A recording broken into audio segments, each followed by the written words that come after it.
नमस्कार, एक बार फिर से स्वागत है आपका उत्तराखंड एग्ज़ाम गुरु में।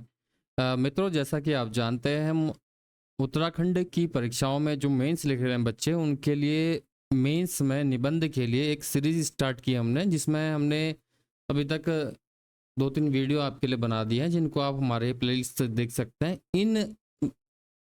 इस सीरीज़ का जो हमारा मकसद है, वो ये है कि हम आपके पास निबंध लेखन से संबंधित एक अच्छा कंटेंट लेके आएँ, जिससे जो अभ्यर्थी पहली बार परीक्षा दे रहे हैं उनके लिए थोड़ा आसानी हो जाए और थोड़ा सहूलियत हो जाए, क्योंकि कहीं पर किसी बच्चे को अगर अच्छे से गाइडेंस नहीं मिल पाता तो निबंध जैसे सेक्शन में अपने मार्क्स कम कर बैठता है, जिससे उसकी मेरिट पर फर्क पड़ता है। तो इसी कड़ी में हमारा ये निबंध का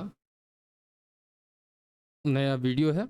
देखिए, निबंध लेखन में सबसे पहले ज़रूरी जो आवश्यकताएं हैं मूलभूत, वो आपके पास क्या होनी चाहिए, ये हम इस पर डिस्कशन करेंगे। देखिए, निबंध जब आप लिखते हैं तो आपको पहले तो निबंध का पूर्वाभ्यास होना आवश्यक है और ज्ञान आवश्यक है। देखिए, ज्ञान यानी कि सब्जेक्ट की समझ आपको होनी चाहिए। ज्ञान के अलावा आपको पूर्वाभ्यास होना चाहिए, यानी कि प्रैक्टिस आपको होनी चाहिए। जब आप बार बार किसी विषय पर निबंध लिखेंगे और किसी से रिव्यू लेंगे या उसका मूल्यांकन करवाएंगे, तो आपकी जो स्किल्स है वो डेवलप होंगी। कई बच्चों ने हमें टेलीग्राम पे मैसेज किए और अपने जो ऐसे हैं पीडीएफ बना के भेजे, हमने उनका जो है मूल्यांकन करने का प्रयास किया। उम्मीद करते हैं उससे सभी को फायदा पहुंचा होगा। तो चलिए, आज हम बात करते हैं प्रमुख रूप से पूर्व की परीक्षाओं में जो निबंध पूछे गए हैं, वो किन किन विषयों पर पूछे गए हैं। ये सब निबंध जो है यूपीएससी या पब्लिक सर्विस कमीशंस उत्तराखंड या उत्तर प्रदेश में पूछे गए हैं, और इसी प्रकार के निबंध जो है बार बार रिपीट होते हैं। देखिए, शासन प्रणाली के अंतर्गत, जो शासन प्रणाली है उसके अंतर्गत क्या क्या टॉपिक जो है निबंध के लिए आपके लिए अच्छे साबित हो सकते हैं या लाभदायक सिद्ध हो सकते हैं या परीक्षा में पूछे जा सकते हैं। तो पहला जो टॉपिक है वो है सहभागी लोकतंत्र, लोकतंत्र का सर्वाधिक जनपक्ष धर स्वरूप। लोकतंत्र साथ साथ होना चाहिए, थोड़ा सी मिस्टेक टाइपिंग में हुई है। तो एक तो ये प्रश्न पूछा गया है निबंध पर, सहभागी लोकतंत्र, लोकतंत्र का सर्वाधिक जनपक्षधर स्वरूप, या राष्ट्रवाद, धर्म और राजनीति, भारतीय लोकतंत्र सबल व दुर्बल पक्ष, भारत में चुनाव सुधार, न्यायिक सक्रियतावाद, भारत में छोटे राज्यों का औचित्य, मोबाइल गवर्नेंस, ई गवर्नेंस। तो शासन प्रणाली के अंतर्गत जो जो बिंदु आते हैं, उन पर निम्नलिखित विषयों पर निबंध अधिकांशतः पूछा गया है पूर्व की परीक्षाओं में। इसके अलावा इनसे मिलते जुलते प्रश्न जो है परीक्षाओं में पूछे जाते हैं या निबंध के टॉपिक आपके हो सकते हैं। तो ये केवल हमारा एक मोटा मोटा आकलन है जो आए हैं पूर्व में प्रश्न, या इस प्रकार के प्रश्न आपके आ सकते हैं। इसके अलावा सामाजिक क्षेत्र में क्या क्या आ सकते हैं, जैसे ड्रग फ्री इंडिया, विश्व योग दिवस की प्रासंगिकता, महिला सशक्तिकरण चुनौतियां एवं संभावनाएं, भारत में बाल संरक्षण। तो देखिए, महिला सशक्तिकरण वाला टॉपिक मैं पहले भी कहता आया हूँ कि ये टॉपिक सबसे ज़्यादा इम्पोर्टेंट है, और जो सामाजिक क्षेत्र में विभिन्न मुद्दे वर्तमान में चल रहे हैं उन पर निबंध पूछा जाता है सामाजिक क्षेत्र के निबंध में अधिकांशतः, और इस पर जो बच्चे अच्छे से प्रैक्टिस कर लेते हैं उनको अच्छे अंक मिल जाते हैं।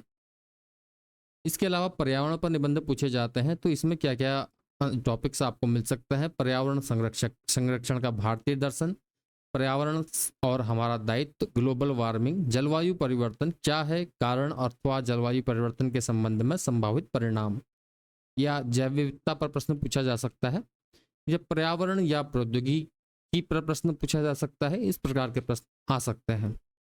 आर्थिक विषयों पर जो निबंध पूछे जाते हैं उनमें किस किस प्रकार के टॉपिक आते हैं। देखिए, भारतीय अर्थव्यवस्था के समक्ष प्रमुख चुनौतियां, या देश के समावेशी विकास में कितना सफल है मनरेगा।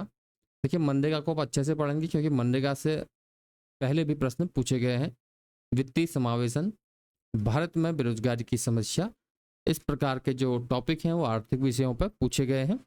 इसके अलावा विज्ञान एवं प्रौद्योगिकी पे प्रश्न पूछे जाते हैं। प्रौद्योगिकी अपने आप में एक ऐसा सब्जेक्ट है जिस पे अक्सर प्रश्न वर्तमान में पूछे जाते हैं। लिखने में गलती हुई है, टाइपिंग में मैंने सुधार दी है। विज्ञान और समाज, धर्म बनता विज्ञान, भारत का मिशन चंद्रयान, मोबाइल से बदलती जीवन शैली, या अन्य इस प्रकार के प्रश्न आ सकते हैं, या सोशल मीडिया का समाज पर प्रभाव, इस प्रकार के प्रश्न आ सकते हैं। अगला जो टॉपिक रहता है वो है प्राकृतिक आपदा। प्राकृतिक आपदाओं से सिविल सर्विसेज की परीक्षाओं में प्रश्न पूछे जाते हैं। देखिए, प्राकृतिक आपदाओं में स्थानीय निकायों की भूमिका, ये प्रश्न पूछा जाता है। इसमें अपना आप समीक्षात्मक निबंध देंगे तो आपको अच्छे मार्क्स मिलेंगे। बाढ़ है, भूकंप है, भारत में आपदा प्रबंधन है, इस प्रकार के प्रश्न पूछे जाते हैं विभिन्न क्षेत्रों में। तो इस वीडियो को बनाने का उद्देश्य यह है कि बच्चे देख लें कि पहले की परीक्षाओं में क्या क्या निबंध आपको आए हैं। तो निबंध लेखन के लिए आपको सबसे पहले उस सब्जेक्ट का ज्ञान अर्जित करना आवश्यक है, पूर्वाभ्यास करना आवश्यक है। बाकी निबंध के मुख्य बिंदुओं के बारे में हमने आपको पहले के वीडियोज में बताया है। बाकी किसी विषय के निबंध को आप अलग अलग बुक्स से पढ़ेंगे या अलग अलग साइट से पढ़ेंगे तो उसके बारे में फिर अपना जो अगर आप विवेचना करेंगे तो आप एक अच्छा निबंध लिख सकते हैं। इसके लिए अभ्यास की ज़रूरत है, अवलोकन की ज़रूरत है और समझने की ज़रूरत है। जब आप निबंध लिखते हैं तो आप कम से कम जो संपादकीय या एडिटोरियल वाला पन्ना है उसको अवश्य पढ़ें, वो आपके काफ़ी काम आएगा, ऐसा मैं मानता हूँ। बाकी ये मेरे कुछ टिप्स थे, इसमें जिन भी अभ्यर्थियों को अगर अच्छा लग रहा हो या कुछ इससे फ़ायदा हो रहा हो तो आप कमेंट ज़रूर करें। आपका कमेंट जो है हमें अपना फीडबैक जो है मिलता है आपके कमेंट से, उससे एक फ़ायदा ये होता है कि हम आपके अकॉर्डिंग कंटेंट लेके आते हैं जिससे सभी को फ़ायदा होता है। कई बच्चों ने टेलीग्राम पर जो PDF भेजी है उनका हमने मूल्यांकन किया है। आगे आने वाली वीडियोज़ में भी ये जो कार्यक्रम है या वीडियोज़ का जो सिलसिला है वो जारी रहेगा। बहुत बहुत धन्यवाद। एटलीस्ट आप इस वीडियो को लाइक करेंगे, ऐसी हमारी उम्मीद है। थैंक यू वेरी मच, धन्यवाद, बहुत बहुत धन्यवाद, नमस्कार।